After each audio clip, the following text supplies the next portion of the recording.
ससुर का घर। रोहन और सीमा की नई नई शादी हुई थी। घर में ससुर यानी रोहन के पिता सुधीर जी और वे दोनों बस 3 ही लोग थे। इस घर को रोहन के माँ बाप ने जीवन भर पाई पाई जुटाकर बड़ी मेहनत और अरमानों से बनाया था, वरना आज के समय में मुंबई में घर बनाना तो दूर की बात है, किराए पर लेना भी बहुत बड़ी अचीवमेंट से कम नहीं है। जब रोहन कॉलेज में था तब माँ उन्हें और दुनिया को छोड़कर जा चुकी थी। एक काम वाली बाई सक्कू थी जो सुबह से लेकर शाम तक उनके घर का सारा काम करती थी। नई नई शादी हुई थी, इसलिए सक्कू बाई का दिन भर घर में रहना सीमा को अपनी प्राइवेसी में बाधा सा लगता था।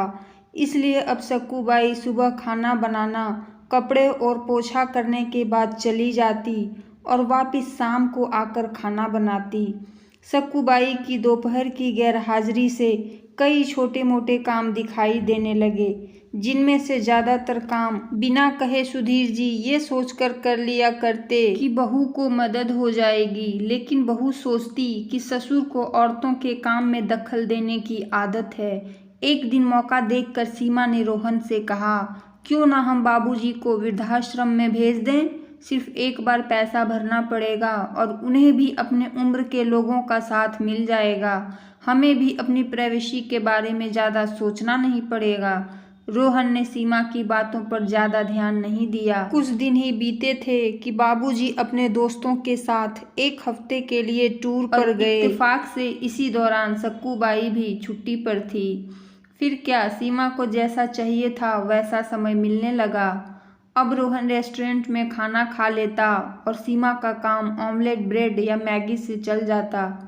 खाना बनाने की टेंशन नहीं थी, लेकिन घर में निकलने वाले सारे काम तो अभी भी करने थे। ससुर जी की गैरहाजिरी में सीमा को एहसास हुआ कि वह बिना कहे ही जो काम कर लिया करते थे उनसे कितना फर्क पड़ता था। छोटे मोटे लगने वाले यह काम भी काफ़ी समय और एनर्जी लेने वाले थे। कुछ दिन बीतने के बाद एक दिन रोहन सीमा को कहता है, चलो आज कहीं बाहर घूम कर आते हैं। सीमा बड़ी खुशी खुशी सज धज कर बाहर घूमने के लिए तैयार हो जाती है।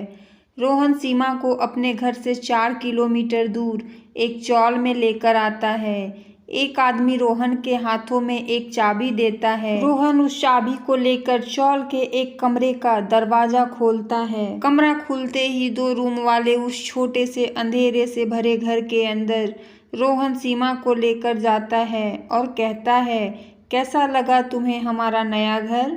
रोहन कहता है, हम अगले महीने से इसी मकान को भाड़े से लेकर रहेंगे और अपनी प्राइवेसी का मज़ा लेंगे। अभी मेरी आमदनी के हिसाब से हम इसी को अफोर्ड कर सकते हैं। रोहन का यह व्यवहार सीमा के समझ में नहीं आया। वह चौंकते हुए कहती है, हमारे पास इतना बड़ा घर तो है, फिर क्यों हम भाड़े पे रहेंगे? रोहन उसे टोकते हुए कहता है, सोच समझ कर बोला करो, वह घर हमारा नहीं है, वह माँ बाबूजी का है। तुम्हारे पास 1 महीना है सोचने के लिए कि तुम्हें आगे क्या करना है। दोनों वहाँ से वापस अपने घर लौट आते हैं। पूरे रास्ते सीमा के दिमाग में तरह तरह के विचार चल रहे थे। घर पहुँचते ही उसने रोहन से कहा, माना कि यह घर माँ बाबूजी का है, लेकिन क्या हमारा इस पर कोई हक नहीं है? रोहन ने कहा, बिल्कुल है, लेकिन माँ बाबूजी के बाद जब तक वह हैं तब तक तो नहीं। अगर तुम्हें हक समझ में आता है तो तुम्हें जिम्मेदारियां भी समझ में आती होंगी। सिर्फ हक के बारे में सोचकर और अपनी जिम्मेदारियां भूलकर स्वार्थी होना क्या भला अच्छा होता है?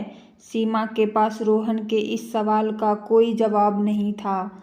वह सोचने लगी कि उसने अपने क्षणिक सुख के स्वार्थ के लिए इतने नीचे गिरकर ऐसी घटिया सोच अपने दिमाग में आने दी। उसे मन ही मन पछतावा होने लगा। सीमा रोहन से बोली, मुझे माफ़ कर दीजिए, मैं सच में स्वार्थी हो गई थी, मुझसे बहुत बड़ी गलती हो गई। रोहन बोला, तुम्हें पछतावा हुआ, मेरे लिए यही काफ़ी है, मैं तुमसे नाराज़ नहीं हूँ। बेटे और बहू का यह वार्तालाप सुधीर जी दरवाजे पर खड़े होकर सुन रहे थे। उन्होंने आसमान की तरफ देखा और बोले, भाग्यवान तुम धन्य हो जो तुमने ऐसे बेटे को जन्म दिया है। उन्होंने दरवाज़ा खटखटाया। बहू ने दरवाज़ा खोला तो उनके हाथों में पकड़ी थैली से गरम गरम समोसे की सुगंध उसको आने लगी। ससुर ने अपनी बहू से कहा, वो कोने वाले हलवाई के पास से लाया हूँ, तुम्हें बहुत पसंद है ना। सीमा को अपने ससुर के प्रति विचार और ससुर के उसके प्रति प्यार, उन दोनों का फर्क समझ में आते ही उसकी आंखों में पश्चाताप के आंसू और चेहरे पर अपने परिवार के प्यार के कारण मुस्कान आ गई।